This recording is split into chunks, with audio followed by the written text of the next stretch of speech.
Hola amigos, mi nombre es Esteban Herrera, estamos aquí una vez más. Ahora lo que vamos a hacer es lo que dije en el video anterior de esta serie de dos videitos cortos. En realidad lo que voy a hacer es nada más explicar más o menos qué son los contenidos, la lista de contenidos de las extensiones de Linux Enterprise Hi-Fi actualizadas ahora a principios de 2017, porque esto estoy grabándolo en diciembre de 2016.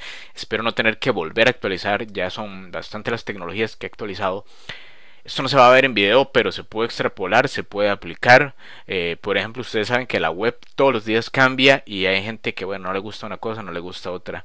El proyecto Linux Enterprise Hi-Fi se ha caracterizado por ser eso, una actualización, digamos un proyecto, no una actualización, un proyecto buscando la generalidad, buscando ser una pieza que encaje en cualquier idea que nosotros tengamos como un servidor base, partiendo del punto de que precisamente muchas veces hacemos un servidor, se nos cae, no sabemos cómo hacerlo, queremos digamos escalarlo, me refiero a llevarlo a otro nivel, a un punto más profesional, agregar nuevos servidores porque estamos recibiendo nuevas solicitudes de más clientes, etcétera.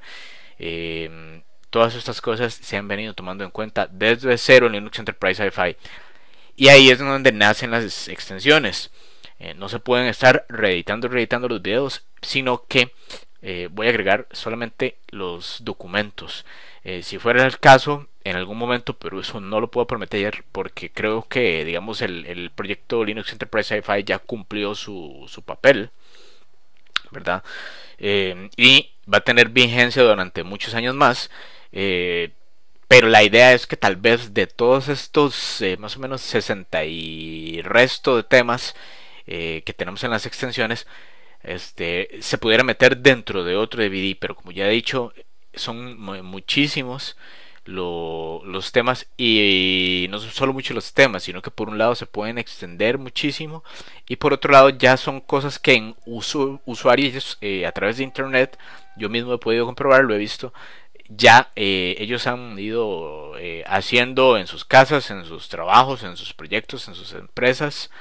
Ellos han ido desarrollando lo que han ocupado, y bueno, ya eso es ver cada tema por aparte, de quién lo hizo mejor, quién lo hizo peor. Nosotros siempre partimos de la base, digamos, de hacerlo todo desde la terminal para comprobar que si hay un error en el programa, no es el error propiamente Linux, no es el error la idea que tenemos en la mente, sino que tal vez el programa no tiene en su interfaz eso que andamos buscando, o es muy pesado, o hay algún error tal vez el proyecto no se actualiza con de software, ¿verdad? En el caso de una aplicación no se actualiza con la periodicidad que nosotros deseamos, entonces empezamos a poner en riesgo, por ejemplo, la seguridad, que es uno de nuestros temas fuertes. Y solo por poner ese ejemplo ya ustedes pueden entender por qué es que nosotros tenemos ya nuestros principios de por qué es que las cosas consideramos que se deben hacer así, no solo por velocidad, o no solo fijarnos en la velocidad o por las cosas se vean bonitas o más, digamos, cool, sino por funcionalidad, la funcionalidad ante todo, y partiendo desde estos pilares como la seguridad. Y bueno, ya eso lo he hablado durante todo el proyecto, entonces nada más dejo aquí el ejemplo por si alguien nuevo se quiere unir a nuestra comunidad también. Bueno, a este proyecto, porque en realidad no es una comunidad donde se esté chateando tampoco demasiado activamente, pero la idea es que también alguien nuevo que se quiere incorporar, que quiere hacer proyectos como este, que quiere hacer una nube o aplicar, o tiene el espacio ya reservado y no sabe cómo hacerlo, o quiere hacerlo de una forma que va a funcionar y que no va a poner en riesgo ni siquiera, inclusive sus carreras, para el caso de los profesionales, pueden venir, ver estas listas en este video que ya les voy a dar de la forma más rápida posible. No voy a ahondar tampoco en los temas porque entonces estaría precisamente haciendo un video de cada cosa, pero sí les va a funcionar para darse una idea de qué tipo de cosas son las que tratamos en el proyecto de Linux Enterprise Hi-Fi.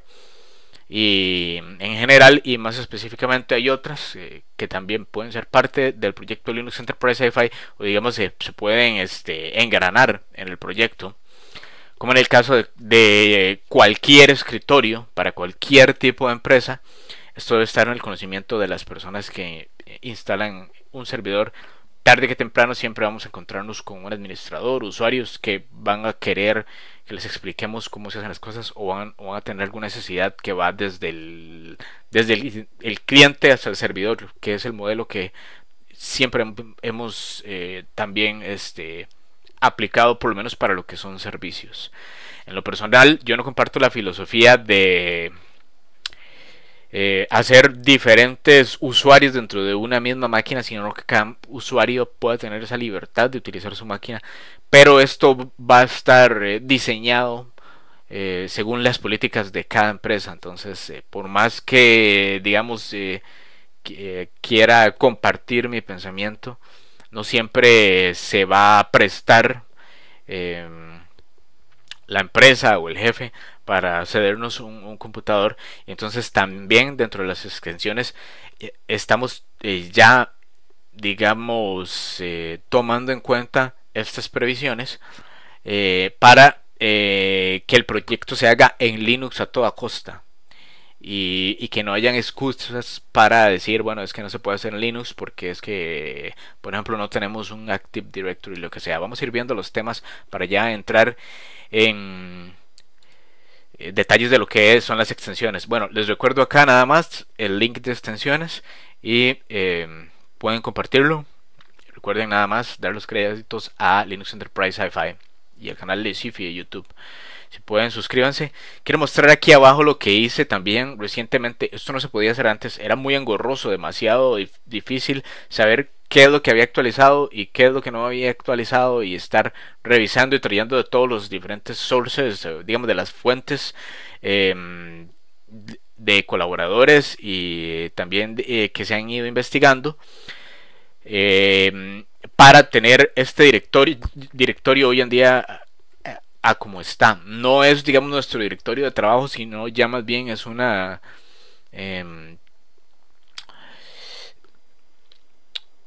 conclusión, un espacio ya definido con todas aquellas cosas que se han considerado extensión en el proyecto. Quería enseñarles este mega también, si lo pueden usar. Acá pueden sincronizar y como ven más o menos son 6.04 gigabytes de uso. Ahí ustedes pueden ir escogiendo qué les puede interesar y qué no pueden necesitar también. Este programa hasta hace poco no existía, hace unos meses es que está.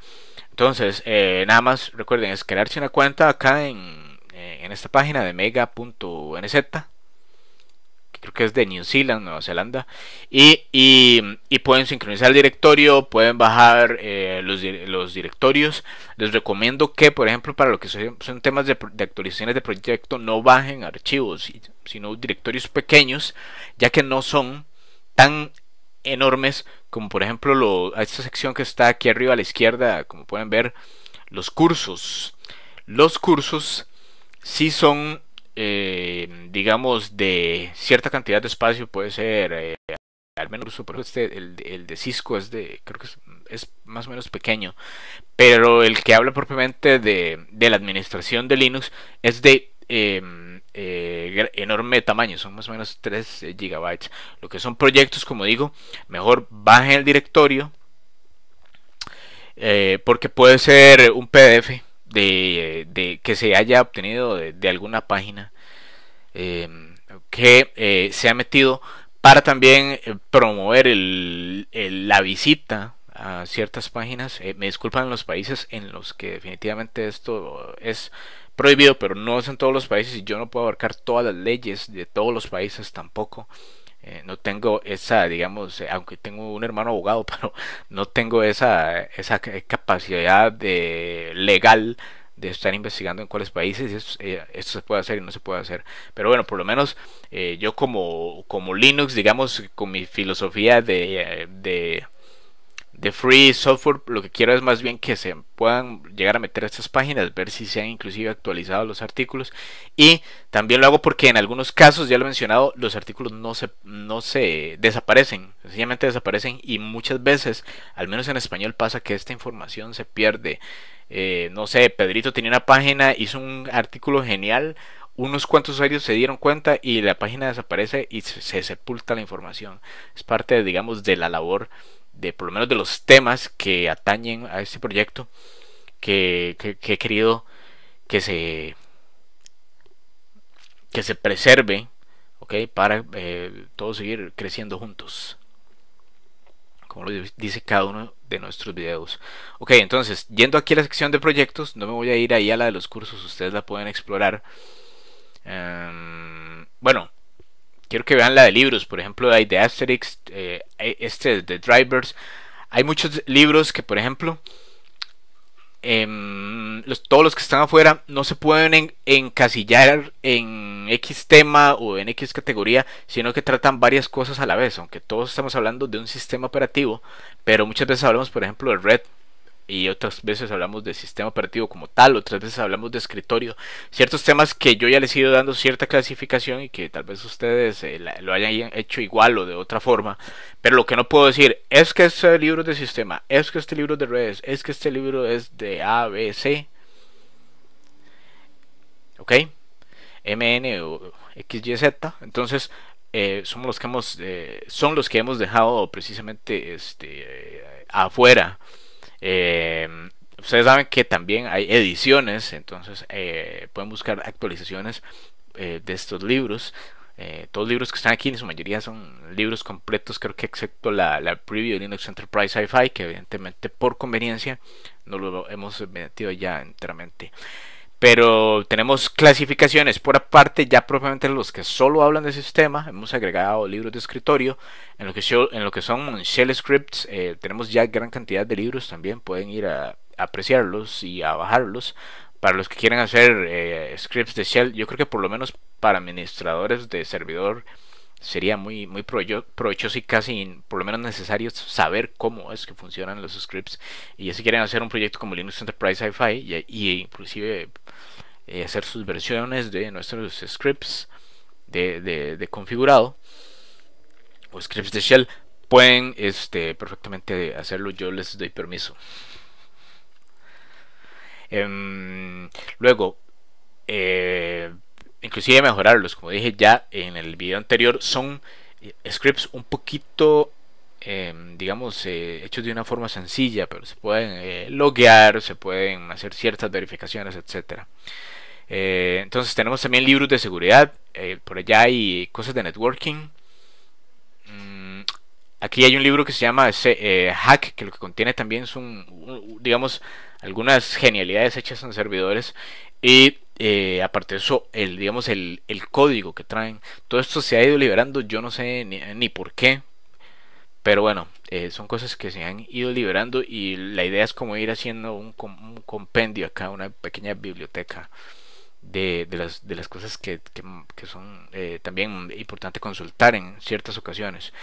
Luego tengo lo no es porque le falte, ojo, no me malinterpreten, no es porque le falte el proyecto Linux Enterprise Hi-Fi, sino porque me estoy refiriendo precisamente a extensiones, cosas nuevas que se pueden hacer a partir de tener conocimiento de esta base. Ok. Luego, y después no digan que no existe toda esta información por la red, ¿verdad? Me refiero principalmente a este proyecto de Linux Enterprise Hi-Fi. Luego está de drivers en Linux. Ahí lo que viene dentro también es un libro como para escribir drivers a las personas que están diseñando hardware y no saben cómo diseñar el driver para Linux. Acá pueden escribirlo y luego hacer la solicitud para que se digamos agregue al kernel de Linux, o ustedes distribuir el driver junto con su hardware, que no es lo más ideal pero que también es posible. para que cada quien lo instale en el hardware o el driver del hardware, si es necesario, en su distribución favorita. Ok, bueno, ya no voy a hablar más de lo que son libros y me voy a ir propiamente a lo que son proyectos. Ahí tenemos cursos, artículos de magazines y magazines. Ok, el primero. Vamos a ver cuánto tiempo llevo para no durar mucho.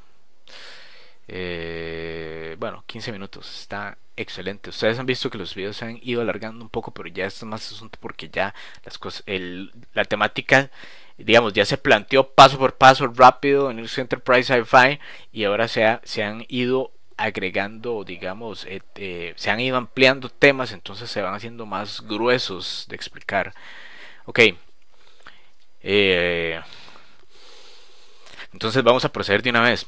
Bueno, este primer directorio voy a hacerlo así, como decimos por acá, gallo tapado, sin ver, sin volver a ver adentro lo que tienen. Este directorio trata acerca de la seguridad.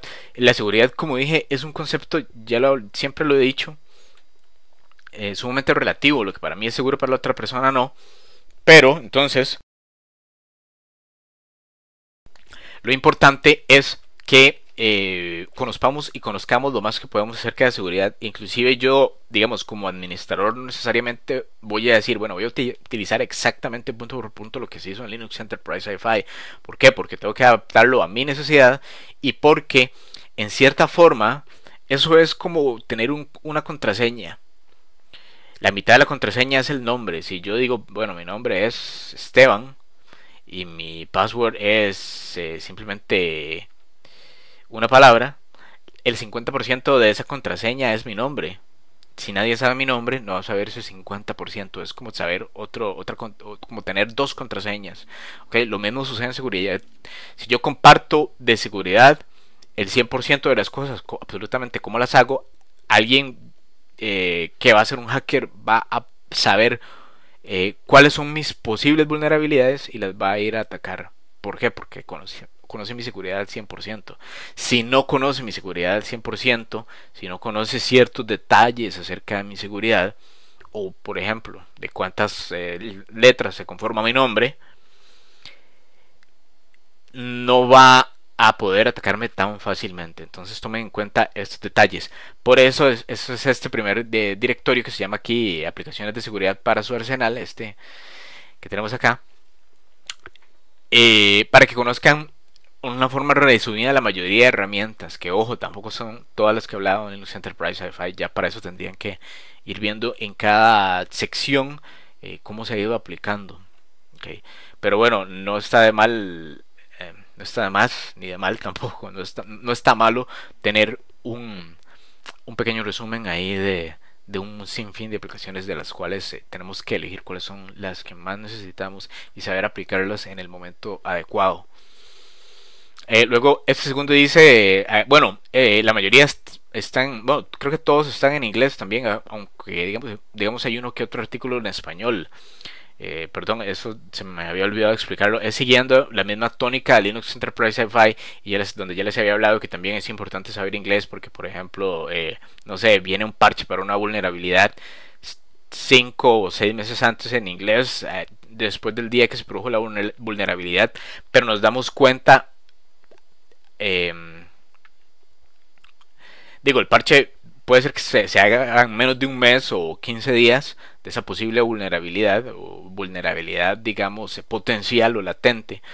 Pero el tiempo en el que nos damos cuenta fue cuando alguien hizo un artículo en el español 6 meses después, cuando ya posiblemente ya puede ser que nuestro sistema está infectado con algún rootkit o lo que sea. Entonces, la idea es que en inglés esas cosas normalmente se conocen más rápido porque casi todos los desarrolladores de sistemas son bilingües o muchos viven en Estados Unidos y son los que van sacando los parches.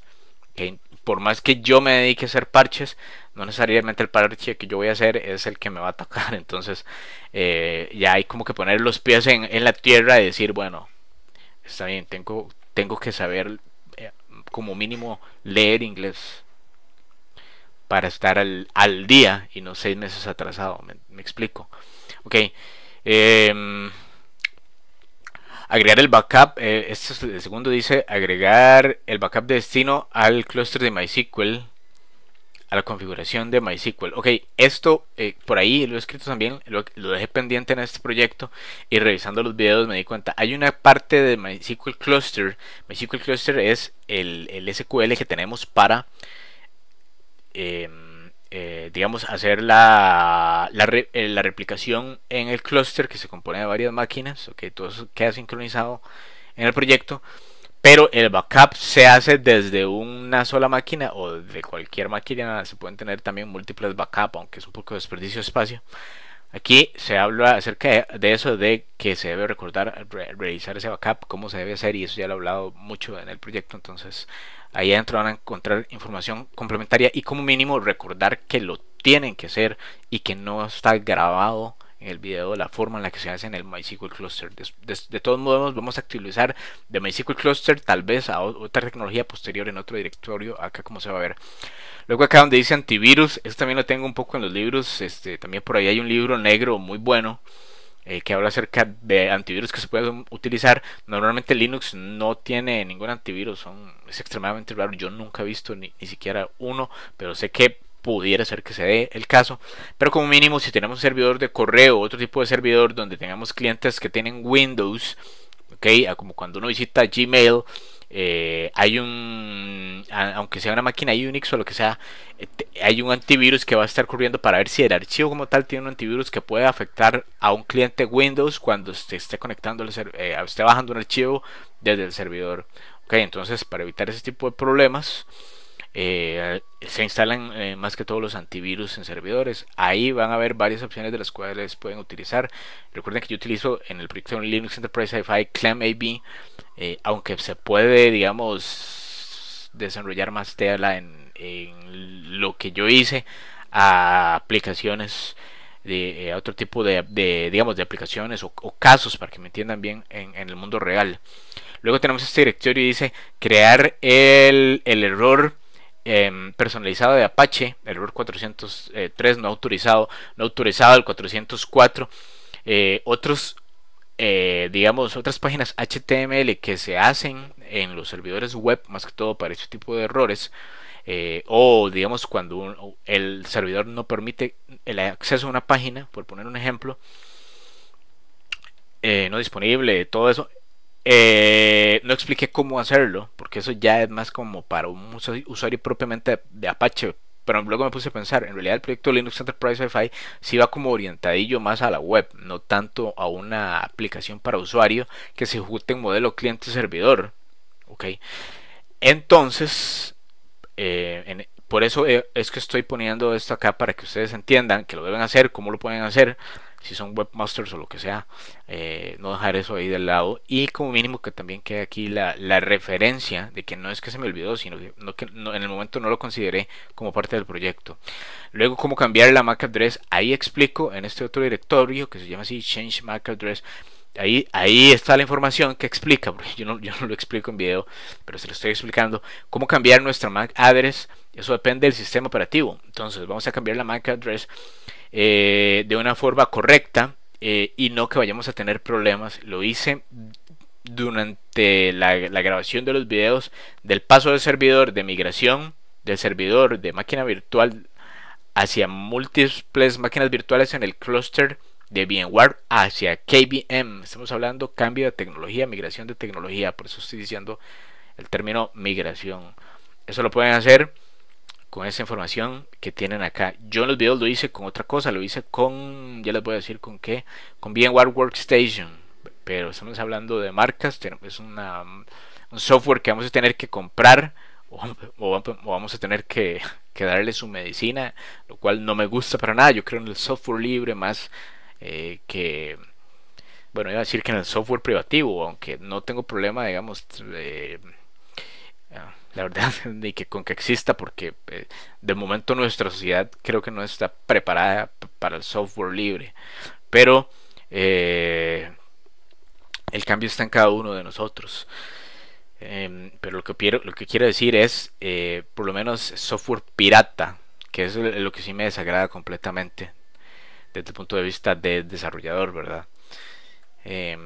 Entonces vamos a poder cambiar esa MAC address sin tener necesidad de ni siquiera instalar VMware Workstation, que por sí es incompatible con Debian, y lo único que vamos a utilizar es una herramientita ahí. O vamos a hacer lo que hice yo, que me fui a otra máquina Windows. Entonces más o menos el proyecto va perdiendo un poquito de sentido, ¿verdad? Bueno, aunque ya he hablado mucho acerca de los drivers, y hay algunos drivers con los cuales todavía se está luchando para ver en qué momento los hacen libre, como los de Open, para que funcione OpenCL. En el video hay nuevos horizontes ahí que conquistar mediante software libre, y eso va a pasar algún tiempo antes de que se pueda lograr. Siguiente directorio dice clonar y restaurar los discos duros físicos. ¿A qué me refiero con esto? Yo estoy trabajando solo con máquinas virtuales, pero propiamente, por ejemplo, hay un servidor que es el que tiene lo que yo le llamo el Virtual Appliance, que es el servidor FUBAR, que es el servidor que está conectado a discos SCSI. Estos discos SCSI tienen varios discos duros, ¿verdad? Que pueden ser SAN o lo que sea, como quiera que lo hagamos. Discos que son sí, SCSI, y ahora ya se ha desactualizado un poquito, digamos, el proyecto, aunque no, todo el mundo sigue utilizando discos de estos que dan vuelta como de vinil. Todavía estamos con esta tecnología, pero ahora están los Solid State Drives, los discos de estado sólido, que son más como memoria. Ese tema tampoco lo toqué en Enterprise Hi-Fi, pero bueno, eso sería fácil como de actualizarse. Hay ciertos cuidados que hay que tener con esos discos también. Pero bueno, lo importante de este directorio es, y ya les acordé con este video, que estos discos también pueden tener un backup físico, y hay que saber hacerlo. Les recomiendo que se vayan acá a la sección de cursos también y vean lo que es de administración, que es más el curso que he visto como más fuerte, y felicito a todos los que lo puedan ver. Yo no voy a hacer videos de esto porque sinceramente no tengo el tiempo para hacerlo, pero es que ya está. Cuando yo veo que ya hay una cosa, yo digo, bueno, vamos a darle ese privilegio más bien de hablar bien de la persona, del que está haciendo las cosas adecuadamente. Entonces yo no es que lo vi, sino que hice todo con máquinas virtuales. Y bueno, por acá tengo una máquina con SCSIs también, pero lo estoy utilizando de otra forma y no voy a ponerme a hacer eso nuevamente. Inclusive creo que desde acá lo explica igual, desde el software SCSIs, un arreglo, digamos, de discos duros.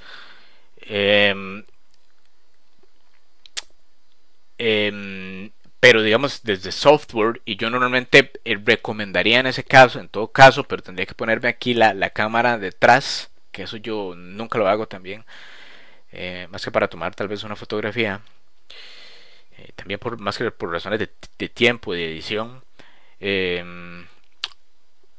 pero tendría que hacerlo frente a la pantalla, me refiero, porque estamos hablando de un software, que en este caso sería tal vez de Hewlett Packard u otro, que se montaría antes del sistema operativo, o por ejemplo estaremos hablando de VMware, de EXSI, para poder como montar una base, una capa previa a las capas del sistema operativo, que solo se dedican al control de discos duros, un arreglo de discos duros. Eso es como lo ideal, porque estamos separando, digamos, la parte casi que mecánica del manejo del espacio del disco duro no virtual del sistema operativo, que va a encargarse únicamente del manejo de máquinas virtuales. Y bueno, ya ustedes saben todo ese rollo que se va a manejar ahí, la comunicación, digamos, a las máquinas virtuales. Aunque ya ustedes saben también, yo me he desencantado últimamente de las máquinas virtuales también, y he querido, y lo voy a poner en el libro que también está ya casi pendiente de subir, he optado más por el uso de los sandboxes, o las cajitas de arena dentro del mismo sistema, sin tener que montar una capa de virtualización y sobre ella el propio sistema operativo. ¿Okay? En realidad me parece mucho más ideal, inclusive creo que supera el uso de Linux containers y de KVM, tal vez no en velocidad, pero por ejemplo lo que es posiblemente la tarjeta de video no me vaya a dar ningún problema, porque es como trabajar con un sistema operativo dentro de otro pequeño directorio dentro de mi digamos, dentro de mi sistema operativo base de administrador, o con el que estoy trabajando, digamos, en el appliance ya para montar un clúster explicado. De eso fue la mejor que lo pude haber explicado. Eh, Vamos a ver, ¿qué más tenemos acá? Modelos de computación en la nube. Yo he aplicado, digamos, el modelo de servidor, pero hay muchos términos que ahí se van a explicar eh, acerca de cómo es que se puede utilizar la computación en la nube. Y creo que el único que falta ahí es el IoT, así se pone IoT, letras IoT. I mayúscula y T mayúscula, que es el Internet de las cosas. Pero por ejemplo está el Cloud as a Service, o el nube como servicio, que también yo lo he mencionado, aunque no sé si quedó bastante claro, por lo menos no con un modelo de niveles o capas, que es lo que más o menos quiero decir con el contenido de este directorio. Ok, vamos a ver cuánto tiempo llevo, porque ya me estoy emocionando. Espero no tener que hacer 2 videos. Bueno, 30 minutos. Vamos a seguir. Cloudflare Bypass on Web Pages. Ok, esto es un asunto de seguridad. He agregado varios temas de seguridad como este para que se vea cómo es que nos pueden burlar nuestra seguridad, inclusive con la seguridad que tenemos en Linux Enterprise Sci-Fi. Llega un punto en el que, dependiendo del nivel de la aplicación que tengamos, así es como podemos ir comprometiendo nuestra seguridad, hasta que llegue el punto en el que ya, si permitimos la escritura de datos, puede ser que tengamos que aplicar otro nivel de seguridad, o que tengamos que jugárnosla hasta cierto punto. De esto es lo que quiero que se den cuenta, que vean. Ya le he explicado más o menos cómo se hace desde Linux Enterprise Sci-Fi, pero he agregado cosas nuevas que me han gustado como artículos, para que ustedes siempre lo tengan pendiente y lo puedan aplicar directamente a sus proyectos. En el caso de Cloudflare es como ver de dónde viene una imagen, digamos, si desde el punto de vista del hacking, para atacar el servidor de donde viene esa imagen y relentar una página. Más o menos eso es lo que explica. Luego esto dice cluster, recetas, opciones a MySQL Cluster. Aquí hablamos por ejemplo de MariaDB en este directorio. MariaDB es una opción que ha salido totalmente abierta. Hace un par de años se le ha ido dando más espacio, ¿okay?, para que las cosas se hagan en una versión de MySQL de código abierto. Yo no he probado el cluster porque lo tuve con MySQL Cluster durante todo el proyecto, entonces no hay videos acerca de eso, pero sé que funciona. MariaDB es prácticamente lo mismo, la instalación y todo, lo único que cambia es el nombre, y no es de Oracle, que es muy importante. Y me imagino que al no ser de Oracle también, porque normalmente las empresas grandes no se preocupan de eso, hacen los programas más pesados, más requerimiento de RAM, etcétera, que fue una de las quejas mías con MySQL Cluster, que había perdido, digamos, parte de su esencia, que era, digamos, que fuera de menos requerimientos de sistema. Pero bueno, en un clúster se van a requerir un montón de RAM, un montón de disco duro, un montón de computadoras o máquinas virtuales. Y entonces uno como que no se podía quejar. Me huele a que con MariaDB, ojo, que yo no creo mucho en la Virgen María, me perdonan los católicos, pero bueno, sí creo que existe, pero no me gusta mucho el nombre, digamos, porque la información que va a estar ahí tiene de todo menos inmaculada. Pero tal vez se refiere a esa depuración que le han dado en MariaDB, y tal vez pienso que el clúster de MariaDB, que no recuerdo el nombre, bueno, por ahí ustedes lo van a ver adentro, creo que se llama Caldera, él va a ser más rápido que el de MySQL Cluster de Oracle, que también ya va como por la versión casi llegando a la 8. Tiene muchas prestaciones, pero sería en todo caso recomendarles que utilicen MariaDB en lugar de MySQL Cluster, siempre y cuando, y eso sí, que se fijen que cumple con todo lo que yo he ido testeando en los videos de MySQL Cluster, ¿verdad? Me refiero a que se pueda optimizar, al rendimiento, performance, toda esa clase de cosas, que no se vaya a caer, etcétera. Siempre y cuando cumpla con esto. Y sin embargo, yo no utilizaría MariaDB. Hay otras opciones que vienen ahí dentro de ese directorio que también quiero que visiten para que vean que hay otras opciones alternativas como MongoDB, aunque ya no me gusta tanto.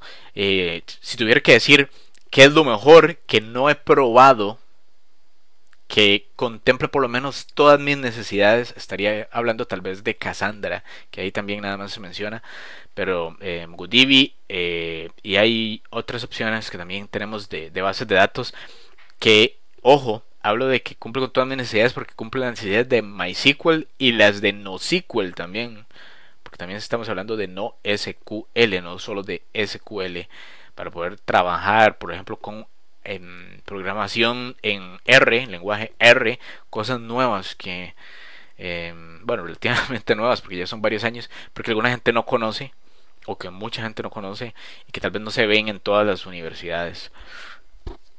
Bueno, no me está favoreciendo la luz, pero vamos a seguir, no importa.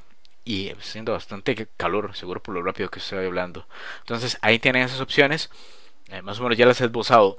Cracking password, John the Ripper es otro de los aspectos de seguridad. Este aspecto de seguridad es sumamente importante. Nada más voy viendo el tiempo acá. Voy a bajarlo un poco para abajo para no estar...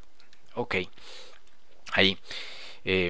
Para no estar saliendo y volviendo a entrar. Este que se llama, volvemos acá a la página. Este que se llama aquí Cracking Password, John the Ripper. Estoy hablando de que normalmente la gente dice, bueno, la forma más rápida, que es más o menos como la hace este programa de hackear una contraseña o password, llamémosle, es probar y probar y probar y probar con un diccionario de contraseñas, a ver cuál es la que me funciona, y puede ser que dentro de, no sé, en el 2200 la contraseña la vayamos a adivinar, entre comillas, ok, y nos vaya a funcionar y entrar en ese sistema. Estoy hablando de un hacker, no estoy hablando de mí, ojo. Voy a advertir, aquí yo digo cómo es que funciona este tipo de aplicaciones con esta aplicación que podemos instalar en nuestro sistema. ¿Para qué? Recordar, estar cambiando contraseñas, tener una lista de contraseñas. Yo ya he dado ciertas pautas que podemos... también pueden hablar o ir a buscar de cuáles son las pautas de personas como Richard Snowden. Okay. Habla de relaciones de confianza, de cómo hacer, por ejemplo, una frase metiendo un montón de letras, números y caracteres especiales, de ser posible, etcétera. Bueno, pero recuerden no ponerle ahí solo contraseña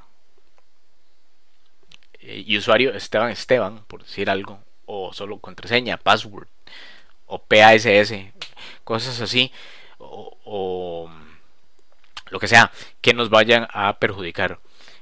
Porque aun que hagamos eso y estemos cambiando para que no nos ataquen con este Johnny the Ripper o alguno de estos programas, acuérdense que no se trata solamente de testear hasta romper la seguridad, sino que hay programas que inclusive podrían llegar a entrar en nuestro sistema, robar nuestras contraseñas, o sea donde sea que las tengamos, en un servidor, ok, o una tarjeta que tengamos conectada a la computadora, o que nos intercepten los paquetes desde el punto de vista de la red, y que no vayan encriptados, por ejemplo, todas estas cosas. Por eso es que las pongo acá, porque no solamente se pueden violar las contraseñas de esa forma, hay bastantes, para no decir exactamente, pero programas y formas de las cuales nos podemos perder el sistema, y más que todo por problemas de configuración, por negligencia, ¿verdad? Y lo pueden inclusive hasta craquear. No solamente se trata de adivinar o de recoger la contraseña, sino ir y meter una cosa donde no debe ser que esté, como un rootkit, y a partir de ahí ya las cosas pueden empezar a salirnos mal. Ok, siguiente, desactivar la pantalla blank. hay una función que está en servidor en modo texto, que es que la pantalla se apaga. Cuando esa pantalla se apaga, pero no queda totalmente apagada, porque inclusive puede quedar la luz prendida, por ejemplo los monitores que tienen lucecita roja de standby, ¿ok? Esa pantalla se apaga. Para que no se apague, porque por ejemplo esa pantalla puede influir en alguna cosa que estemos corriendo constantemente en el servidor, si no queremos que se apague. Por ejemplo, cuando estemos compilando un programa, hay veces que puede ser que pueda interferir. Podemos desactivar completamente. Esto lo hablo aquí y ya lo doy por visto también en el libro también de usuario de Workstation. Les recomiendo leerse cuando puedan todos los temas, y si no, buscar la información en español, porque el libro también está explicado en inglés y basado muchas veces en información que se haya recopilado en inglés también, para ver cómo hacerlo de diferentes formas para Workstation y para servidor. Pero bueno, ya aquí lo tienen claro, que sí puede ser que lo vayan a necesitar. Luego que se llama Deny Hosts, es una forma que se ha utilizado para denegar el acceso entre hosts, que pueden utilizarse por ejemplo para dejar la DMZ, que es la zona desmilitarizada, ¿okay?, de los servidores, para que ningún usuario, ya sea en la misma red, que aunque no recomiendo que trabajen en la misma red, o desde otra red, ya puede ser una VLAN o digamos una red virtual que esté dentro de nuestra misma empresa, con la anotación por ejemplo /24 para los primeros números de red, o ya sea una red que esté, digamos que sea una subred, o ya sea para un equipo que se conecte desde internet. De cualquier forma que lo vean, podemos denegar ese host en nuestros servidores, porque no tiene por qué tener acceso a ese host, o si puede ser que tenga ese acceso. Para hacer todo eso, no se puede simplemente ir al archivo donde se deniegan los hosts, sino que hay otros programas que tienen que ser configurados. Por ejemplo, el vamos a ver, ¿cómo es que se llaman este programa para?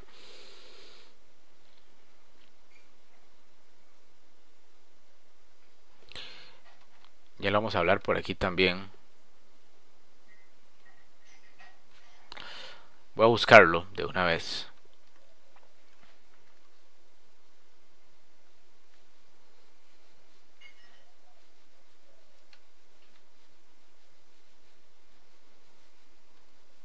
CNetD. Ajá. CNetD. Vamos a hablarlo un poquito también, mencionarlo más adelante. CNetD o iNetD, pero nosotros utilizamos CNetD.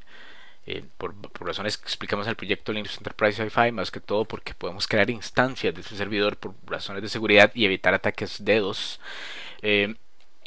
Entonces, vamos a ver, utilizamos CNetD, utilizamos el archivo de denegación de host, que no lo había utilizado, y aparte utilizamos otra capa de seguridad, que es negar estos hosts en el firewall. Entonces, sea que querramos jugar con eso, o sea que del todo querramos blindar el servidor, vamos a ir abriendo o cerrando los niveles para ver dónde queremos y dónde no queremos aceptar o denegar que otro host pueda ingresar hacia nuestros servidores, más que todo.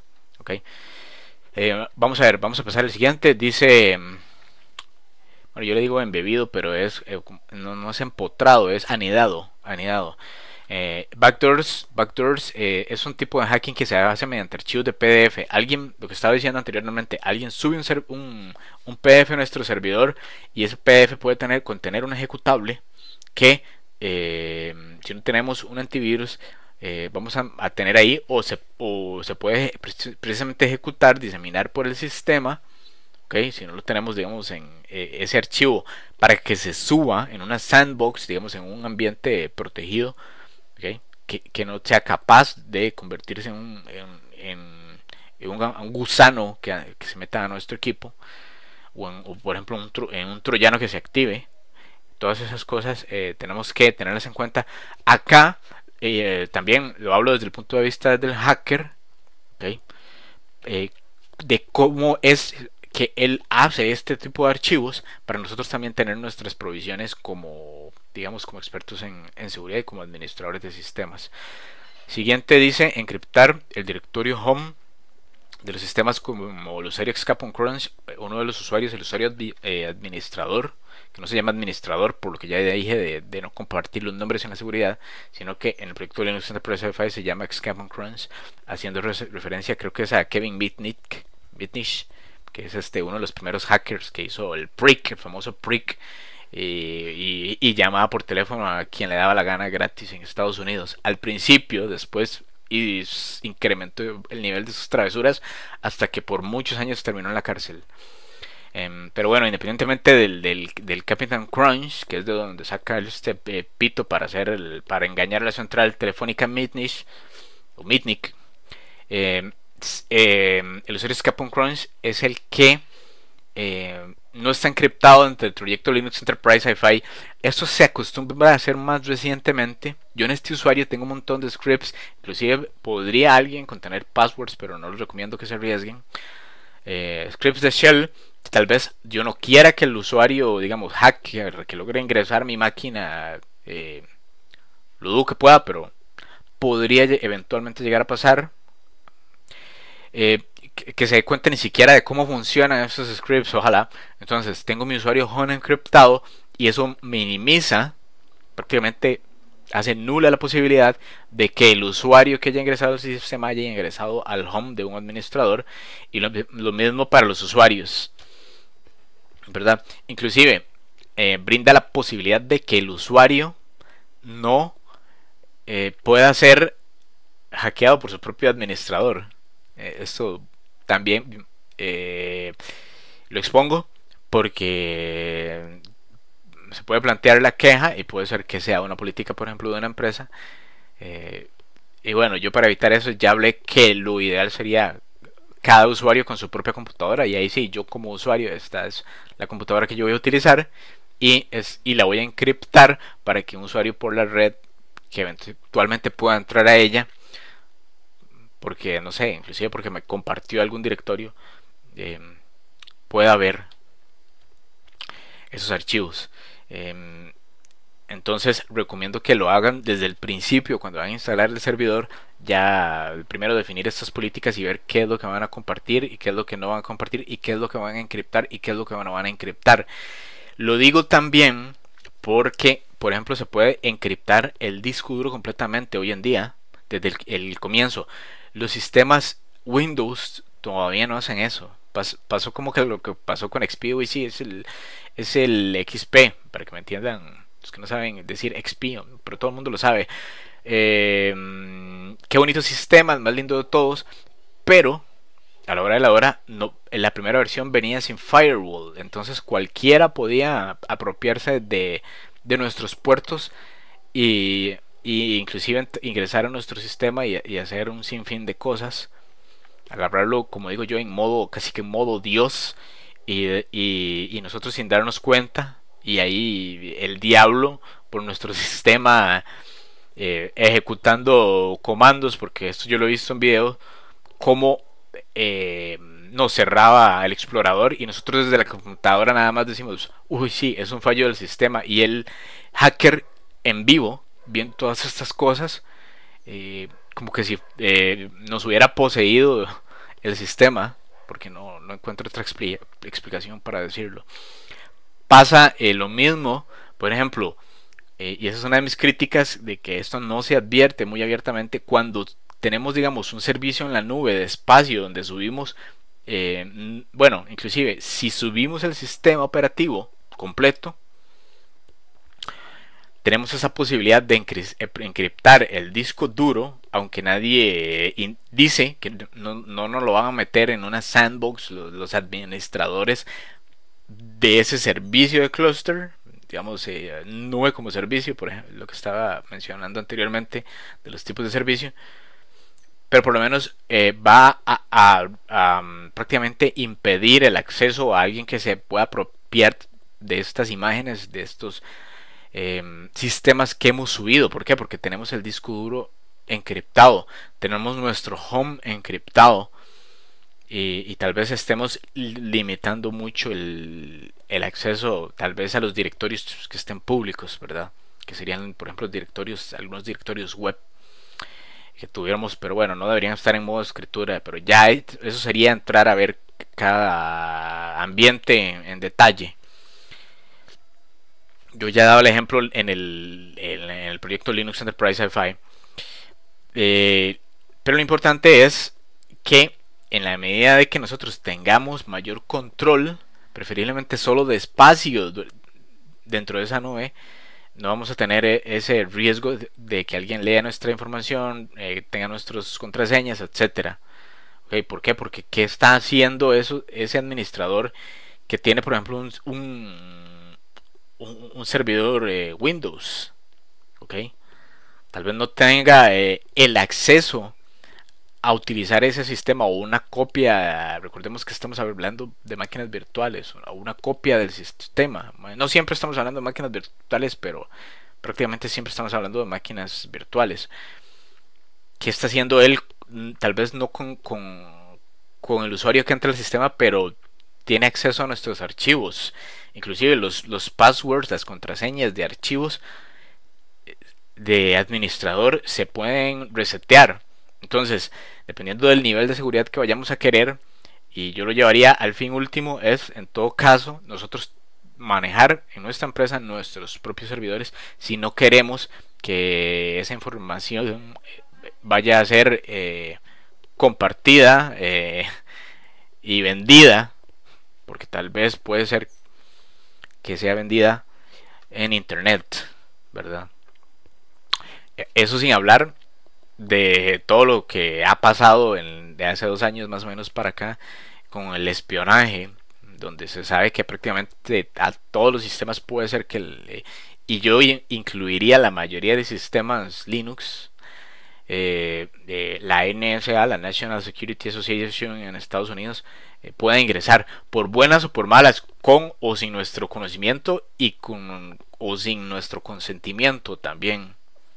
¿Por qué? Porque no sabemos si las vulnerabilidades de un sistema ya son conocidas para ellos, para el gobierno de Estados Unidos o para el mejor postor, porque eso tampoco se sabe, ni si alguien las está vendiendo, ni si el propio gobierno de Estados Unidos lo está haciendo. ¿Okay? Dejo claro ese tema porque las cosas hay que hablarlas como son, y así pudiera ser que se estén dando, ¿verdad? En un escenario que está tras bastidores completamente para la población, inclusive para los administradores de sistemas y para las empresas que tienen sus nubes, pensando que tienen todo asegurado al 100%. Ok, vamos a seguir. Este se llama failsafe, failover y uptime, sin requerir actualizaciones del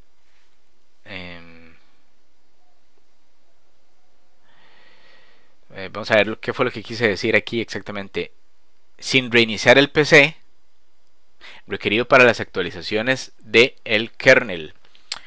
Ok, digamos, cuando yo actualizo un kernel, yo necesito hacer un reinicio. Digamos, en un equipo en producción, que no es lo mismo que tener una red de servidores en un ambiente de testing, digamos, de servidores. A la hora de reiniciar, yo estoy perdiendo capacidad, estoy perdiendo, digamos, un porcentaje que se va a dar dependiendo de la cantidad de servidores y a la capacidad de usuario, digamos, en cantidad de usuario, para hacerlo en términos sencillos, porque se pueden medir en diferentes cantidades, por ejemplo, ancho de banda, etcétera, locación, velocidad. Pero para hacerlo en términos sencillos, por número de usuario que pueda atender cada uno de los servidores que estén sincronizados en un clon de alta disponibilidad, sea desde el hardware, como lo hago yo en Linux Enterprise Wi-Fi, o también a nivel de software, que es como también se está utilizando hoy en día, o digamos mezclado, combinado, para ponerle, para que suene más a como helado, un helado ahí combinado en diferentes capas, ¿verdad? Ustedes conocen el modelo OSI de Red, modelo OSI. Entonces en capa de Red hay una redundancia, en capa de sistema hay otra redundancia, y en capa de usuario perdón, de aplicación, hay otra redundancia en lo que se llama sincronización de los datos. ¿Ok? En algunos ambientes se utiliza solo uno de estos diseños, o dos, o los tres. La redundancia me va a requerir mayor velocidad en todos los equipos, mayor ancha de banda, etcétera. ¿Por qué? Porque precisamente al redundar quiere decir que se va a necesitar más capacidad en todo sentido para yo poder movilizar toda esa gran cantidad de datos, ¿verdad? Sin que me vaya a arrepentir después de que modelé toda esa infraestructura de una manera incorrecta o innecesaria, ¿verdad? Es de la persona que lo quiere hacer, pues va a tener que también hacer sus pruebas. Yo ya expliqué una forma de hacerlo en Linux Enterprise Wi-Fi con el clúster de máxima disponibilidad, y creo que hoy en día se hacen software en muchas empresas, cuando yo les hablo de alta disponibilidad, que les da miedo o dicen que es que ellos no están preparados para eso, o que no hace falta, o que era, digamos, un modelo anterior. Creo, y repito, que se ha hecho así porque los administradores no están capacitados para realizar empresas de este tipo. Se los digo por mi experiencia personal, porque no es fácil hacer un clúster en máxima o alta disponibilidad, y ustedes saben que la mayoría de clúster web no se hacen en un servidor, menos hoy en día. Ya mucha gente fue hackeada porque no sabía hacerlo en un pasado. Enormes problemas que salen todos los días en bancos por digamos, errores en el diseño, no solo de las aplicaciones, sino de la propia infraestructura, que no tiene el soporte necesario y no tiene ni siquiera digamos, el número de computadores o de procesamiento necesario para poder hacerlo. Por eso es que en Estados Unidos, que es un país donde sí tienen no los suficientes, pero tienen muchos técnicos que se dedican a eso, saben qué hacer y cómo hacerlo, y terminan vendiéndote el servicio, porque ya ellos mismos se han dado cuenta que nosotros, seamos europeos, latinoamericanos, o indios, o australianos, o chinos, no hemos sabido cómo crear estas infraestructuras. Y esto es la razón, pues no primordial, pero una de las razones básicas, para decir la única, por las cuales yo he querido compartir este conocimiento de Linux Enterprise Wi-Fi, para que cada quien pueda implementar en su propio clúster una solución adecuada a sus necesidades, sin comprometer su propia información, que es privada, y ponerla en manos de terceras personas, y que no tenga que pagar porque esa información se ejecute ahí, en lugar completamente desconocido para nosotros, porque nada más sabemos que está en la nube, pero no sabemos quién está detrás administrando esa información. Bueno, por eso, para seguir con el tema, es que se encriptan los directorios, y eso ya también lo estoy dando cubierto con este comentario. Ok, vamos a seguir. Bueno, lo que estaba hablando era del kernel, más bien. Lo que quería decir es que estas actualizaciones que nosotros hacemos remotamente también nos llevan a perder clientes, ¿verdad? Y al perder digamos, capacidad de clientes,